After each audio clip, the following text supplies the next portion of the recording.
Lionel Messi, Kylian Mbappe and Erling Haaland have well and truly announced their arrival at the World Cup as the big nations flex their muscles early. And in today's Scotsman World Cup podcast, we'll be looking through all of the latest headlines from the tournament and looking ahead to Scotland's huge and mammoth game against Morocco on Friday.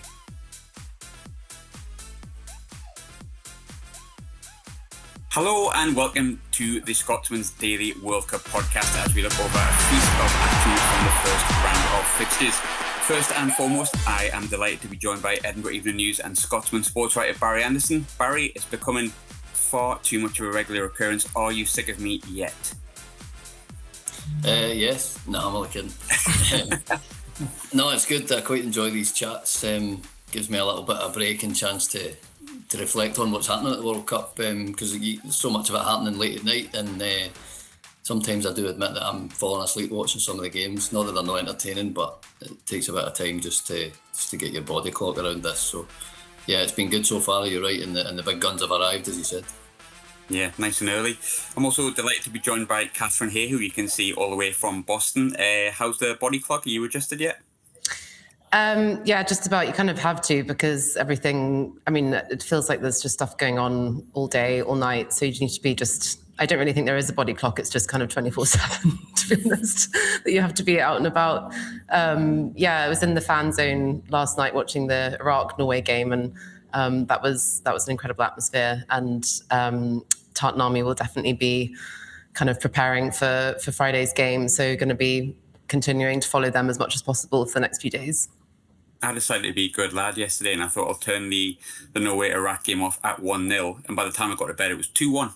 So, I turned off at the complete and correct time. But last and not least, I'm delighted to be joined by one of those travelling Tartan Army members in Boston alongside Catherine.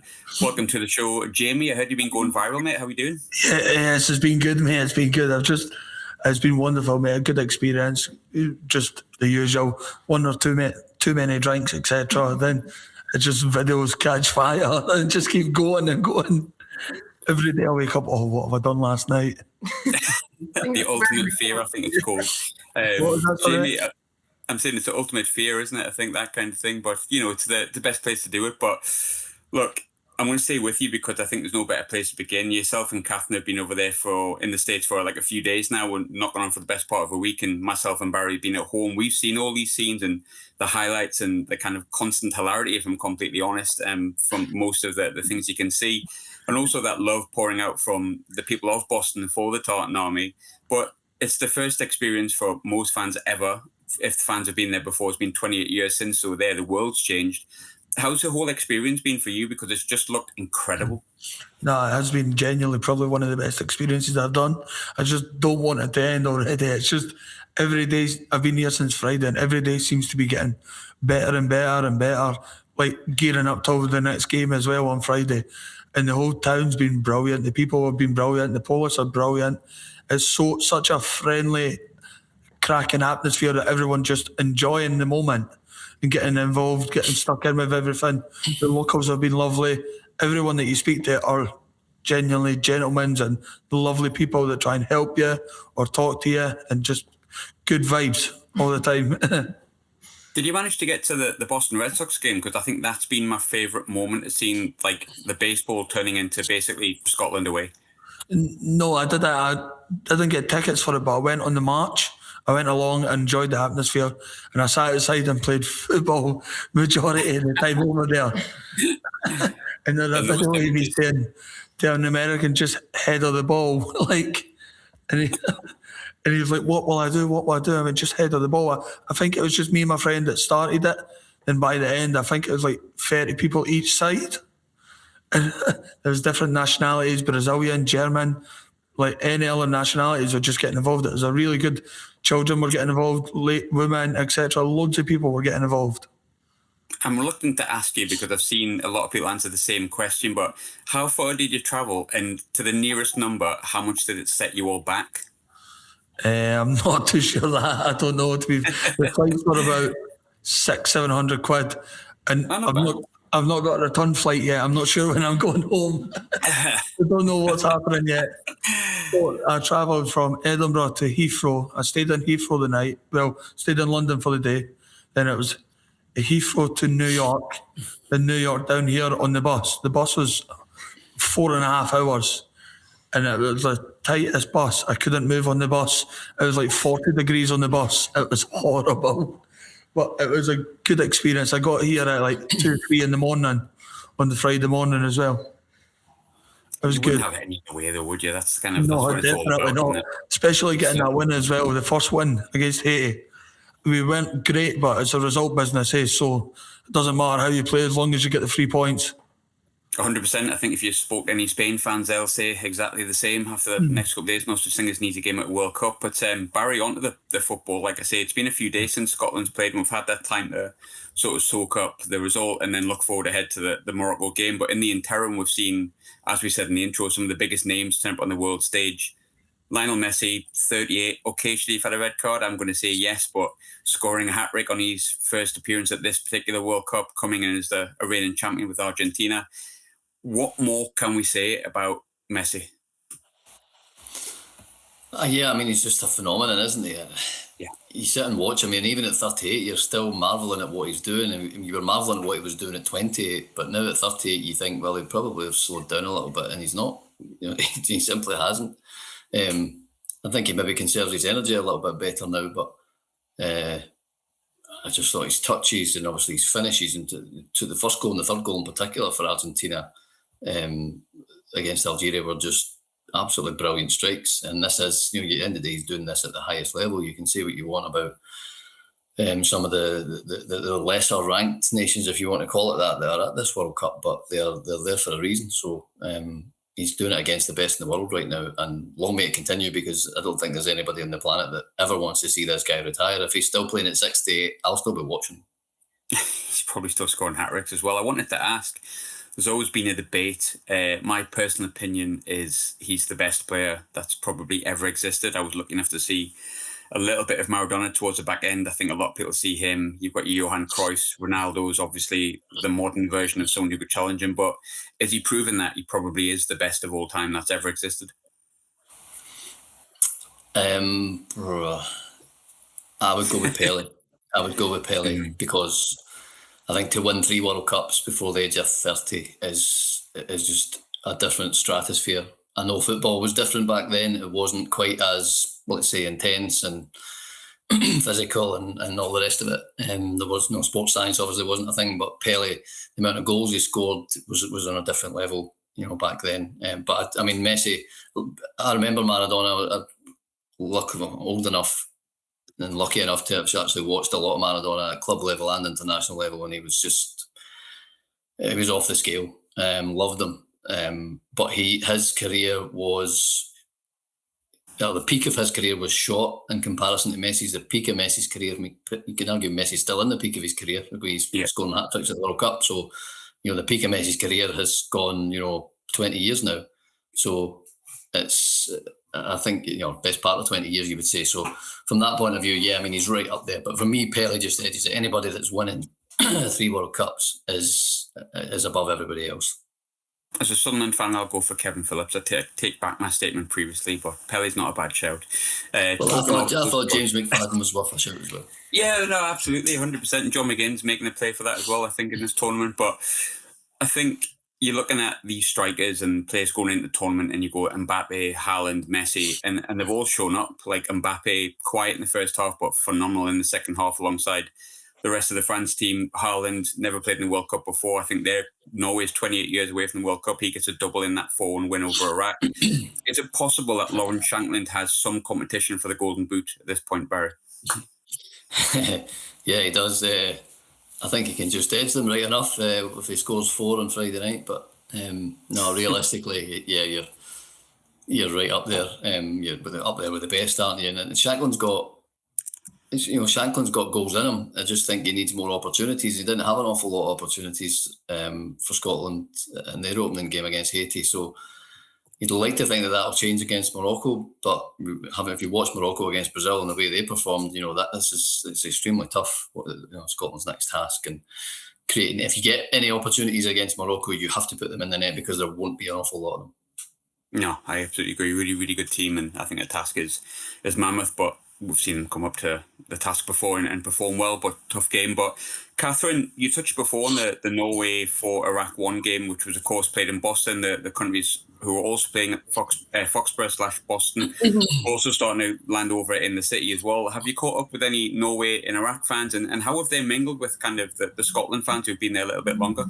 Yeah, I was at the fan zone last night, and I have to say the Iraq crowd was enormous, all the way down to the front. It was just, kind of chants and flags waving from Iraq fans, and there was one Norwegian fan kind of in the middle wearing his Norwegian strip, and it kind of just like amplified the fact that there weren't that many Norwegians in the crowd. And when Iraq scored that goal in the kind of quite early on in the game, the atmosphere was just absolutely incredible. But obviously, it started to get a little bit sort of flat the more Norway was scoring. But then I left the fan zone and went down to this. It's called Union Street, and it's kind of become a bit of a like strip for Hennessy and the White Bull Tavern. It's a sort of it's kind of been dominated by the Tartan Army the whole way through so far. But there were a lot of Norway fans down there as well, and obviously catching up with them, they were ecstatic and just over the moon. But it wasn't just a win, but by quite a long way. But I think Iraq, there was just a real sense of pride in that first goal. And I think, the feelings went down a little bit after that. But also, interacting with Scottish fans. I mean, there are Scottish fans everywhere still, even though we've got this kind of lull period between obviously the Haiti game and Morocco. I'd still say that, every street you walk down, you're probably going to see a football shirt or a kilt, particularly on that strip that I just mentioned, where just, the Tartan Army seem to be there day in, day out. I did have a slides there as well. The cop slides there as well, which has kind of gone viral with people going down it. From a fan's perspective, Jamie, obviously you've spent a lot of time with your own supporters, because I think there's more Scotland fans there than Norway and Iraq. And they've certainly been there longer. But you talked about playing that game of football before. How much have you enjoyed interacting with Norwegian fans, Iraq fans, and of course, probably most importantly, the local Americans and people in Boston? It has been extremely good. I like their welcome in. The atmosphere's been incredible. Everyone seems to just love each other, but then 4 hours there, everyone's just getting on well with each other, and it's been good. Even you see some Brazilians there, like, oh, good luck. Well, like everyone just says, oh, wish you well, and oh, I hope you do this and hope you get through. But it's been extremely good talking to the guys and like getting a feel good factor from them. Everyone's been brilliant. Like, I can't fault anyone. It's been so good. Even the police and whatever, everyone's been top notch. It's a different perspective. Watching them, they're like, oh, Norway actually looked all right yesterday as well, but it was good.